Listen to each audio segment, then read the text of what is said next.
Welcome back to our channel. Today, we'll be comparing Java and JavaScript to clear up any confusion. Java is an object-oriented programming language primarily used for building desktop and enterprise applications. JavaScript, on the other hand, is a lightweight scripting language mainly used for web development.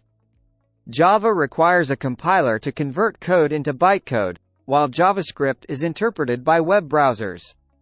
In terms of syntax, Java uses a curly brace syntax, while JavaScript uses a syntax similar to C. Both languages have their own unique features and libraries to suit their respective purposes. Java is statically typed, meaning you need to declare the variable type, while JavaScript is dynamically typed. Java is designed to be platform independent and can run on any operating system, whereas JavaScript runs inside a web browser. Java allows multi-threading, which means multiple tasks can be executed simultaneously, but JavaScript is single-threaded. Java applications are larger in size compared to JavaScript, which can be embedded in HTML documents. Java is used in Android app development, while JavaScript is commonly used for interactive web page elements.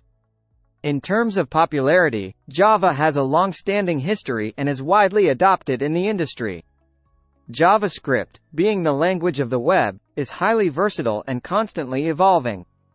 Both languages have extensive community support and a large number of resources available for learning.